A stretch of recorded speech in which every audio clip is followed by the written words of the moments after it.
I'll say it. I was happy when she died. No, I'm sorry. That's very rude of me. But I didn't care that she died. Hey, everybody, my name's Nick. And I just want to say my disappointment is immeasurable and my day is ruined. This book sucked. And I didn't think this the first time I read it. I want to start with that. The first time I read this book, I thought it was pretty good. You know, my partner on this channel, Ray, and I did a tier list of the books, and we both rated this book pretty dang high.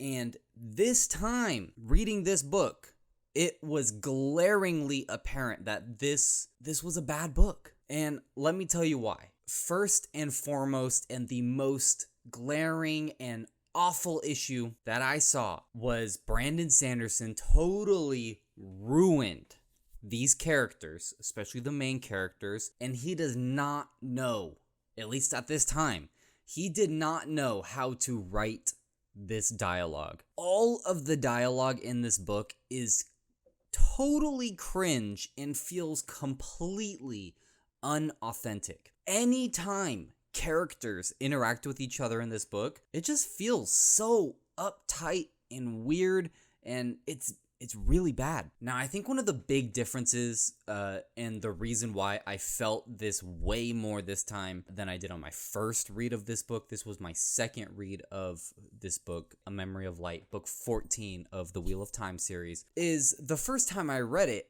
I had the hardcover book in my hands and I was physically reading it.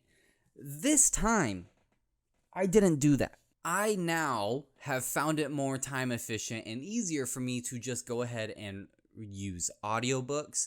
And a huge different and possibly plus or a big downside of using audiobooks is the dialogue jumps out at you so much more. Whenever you're reading a hardcover book or a paperback book, you tend to, even if you don't realize you're doing it, you tend to kind of gloss over some parts. Like if you're getting a little bit bored, you might gloss over a section of the page while you're reading it.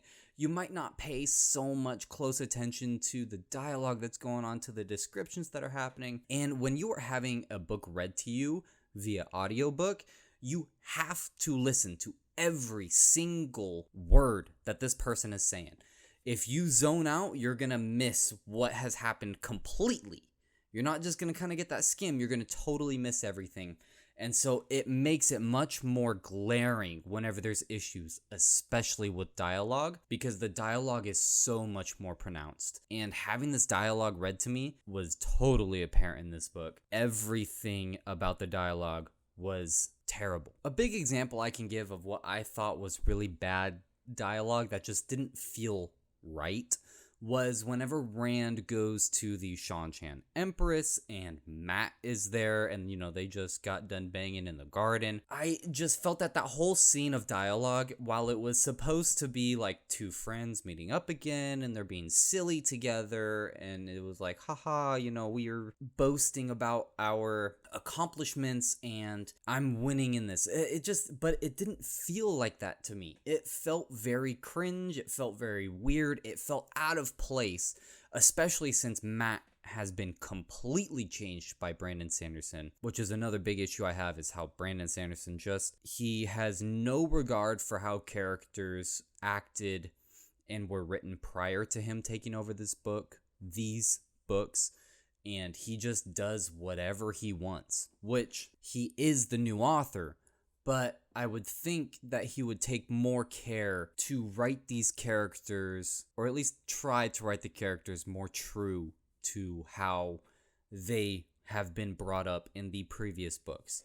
And maybe he did try his best, and his best just wasn't good enough. It's really unfortunate. This book specifically, because if you've seen my previous reviews on the previous 13 books, or at the very least the last two that Brandon Sanderson has co-written with Robert Jordan. You'll know that this is a gripe that I have on each of these books, and I thought that he was moving in the right direction last book, making these characters feel a little more of how they used to be. But in this one, he just threw it all out the window and decided, never mind, I'm not gonna try, and I'm just gonna do whatever I want. So it was just a really big disappointment, this whole book. Now, I will give Brandon Sanderson this. He did a really good job, for the most part, of stringing together events. From what I understand, he was given very, very minimal help and guidance from Robert Jordan's notes that he left before his passing. And so he did do a good job linking together what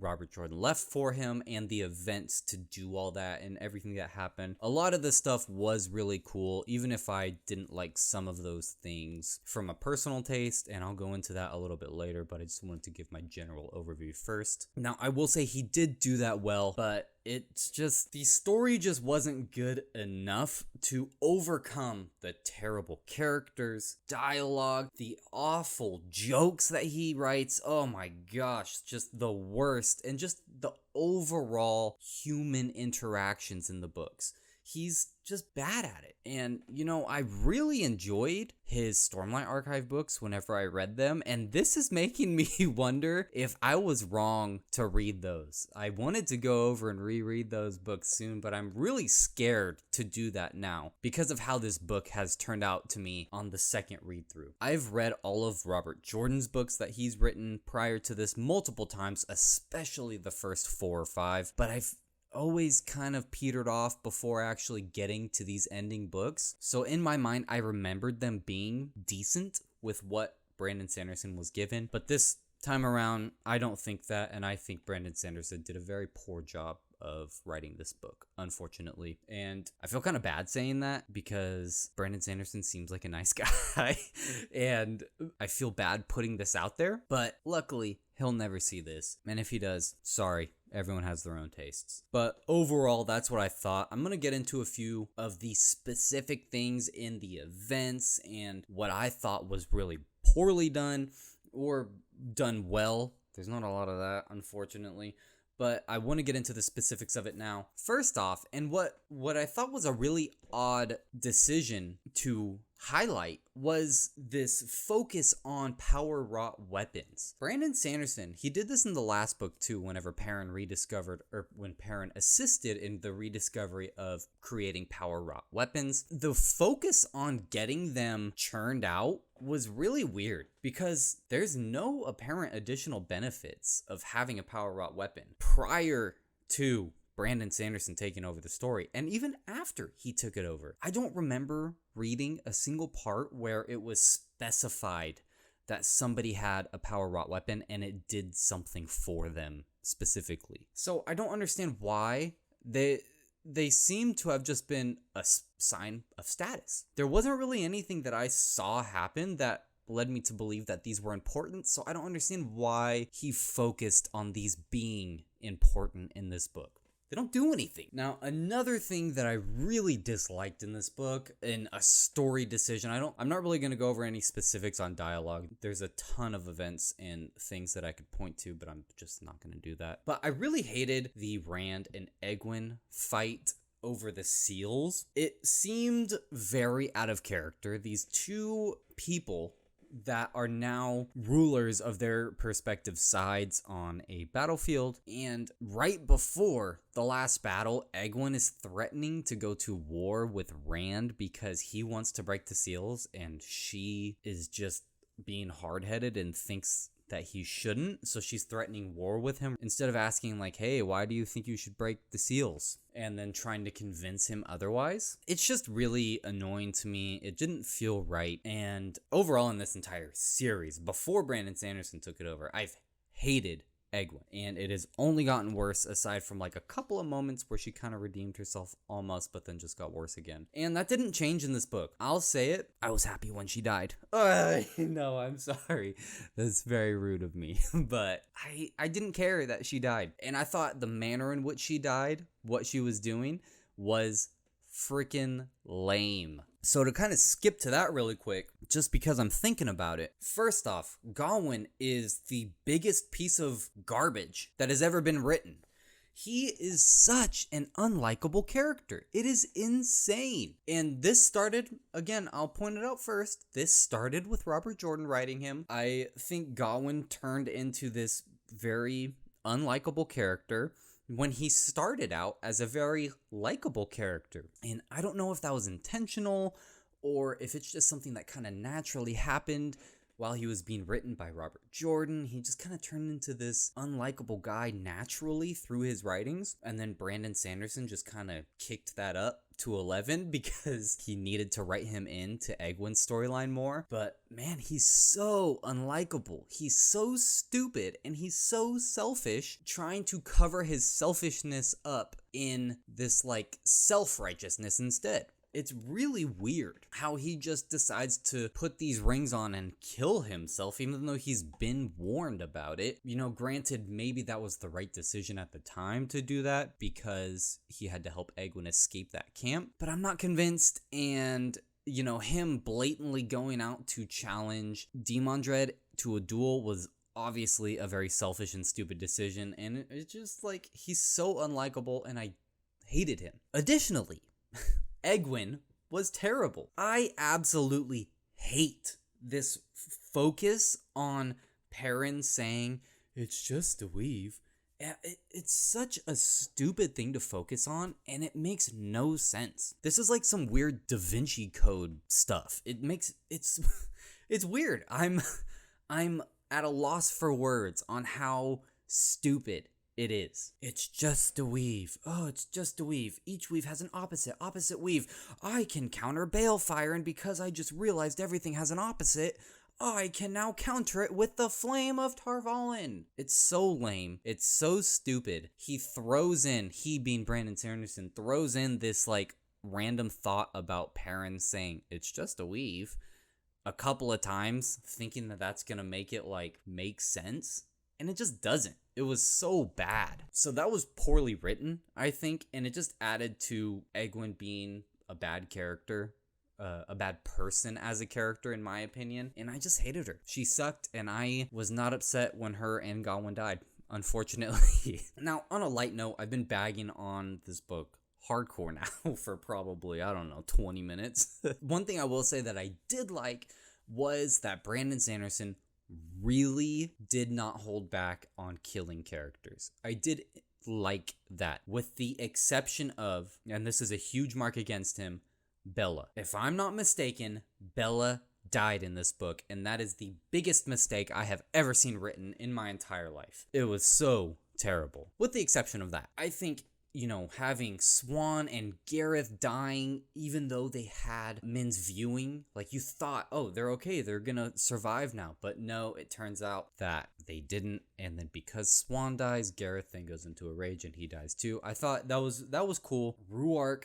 being compelled and dying, other wise ones, Brigitte getting her head chopped off was hilarious, and then coming back and doing that. Like, not sparing characters that we've grown to love for the most part was, I think, a good decision and put a lot more skin in the game. Now, one thing that I will say I also wish I saw that I thought would have been so cool was while Rand was getting the monarchs to sign his dragon's peace, I thought it was really cool whenever they walked out and the Ogier have come to join them and they see the whole new grove of these giant ancient trees that just grew and they're singing to them. I think it would have been cool to see Rand there doing his tree singing with them, and then he goes away after he does that with them. I don't know why. It just would have been really cool to see an Aielman with the talent for tree singing that obviously hasn't manifested through his previous memories from Lews Therin, singing with the Ogier tree singers. That would have been a really awesome thing to see, and a really cool seed to plant for like future generations, saying, oh hey, the Dragon Reborn sang to trees with the Ogier. Can other people? That would have been cool, I think. Maybe he couldn't put it in to save time, but I think that would have been a cool scene. Now, another positive that I will say before getting back into some negatives, I thought Rand and Elaine actually seemed to have a good relationship. In previous reviews of books, I have complained about how, especially Rand and Elaine, but even Rand and Avienda seem like they're just a really unnatural and really random relationship that makes no sense and has no grounds for even being a thing. And I thought Brandon Sanderson did a good job without taking too much time to do it. He really showing Rand and Elaine being on a date, eating dinner together, him being affectionate to her, in her pregnancy. I thought he did a good job in showing okay, he actually does care about Elaine. She does reciprocate it, and they do actually have something going on in their relationship, and I liked that. Avienda was a little less well done, I thought, but I'm fine with him not taking too much time on that. But they did have a few scenes together that were good. Now, another thing that I hate, and I guess I'll just say it broadly because I've griped on it before. Mat is a terrible character. He's written awful, and he is just stupid. Now, first I want to say, this gosh dang cover story thing that Brandon Sanderson decided to make him focus on, why did you do this? I don't understand why he just changed the character so much. It makes no sense to me. Why? It's so weird. The Mat cover story fixation is awful. The constant joking and puns are just completely out of character, and they're stupid. It's not just that he's wisecracking. It's just childish. It feels like someone who's writing to a 12-year-old. Man, you gotta up your game on jokes a little more. You suck. I'm sorry. Your jokes are terrible. And then Mat doing this feeling the battle thing where he just goes and randomly joins the battle, that is also completely out of character. Mat has even said multiple times that he would not go into a battle willingly, that a general who leads from the front is stupid. I don't remember the exact quotes, but he's, said dialogue in the book where he does not agree with this. And then you go and just have him I think I'm going to go join the battle here to feel this out. It's just out of nowhere, dude. Why are you adding this random stuff? I will say, whenever Mat was leading the battle, it was cool and it was well written there. But for me, it was a little bit of a disappointment that Mat did not beat Demandred general to general. Mat lost. Mat lost against Demandred, and that is pretty freaking lame. The only time that he actually finally got to start winning the battle was after Lan killed Demandred and the Sharans fell apart, and after the Horn of Valir was blown. And then Mat does ask, does this mean the battle's over now, Arthur Hawkwind? He's like, no, they still know how to kill us, even though, come on, we know it is. This is just some weird sidestepping, trying to make it feel like he's doing something. No, I wish, and I think that it would have been so much better if Mat won the battle against Demandred, at least maybe as the tide was turning in Mat's favor.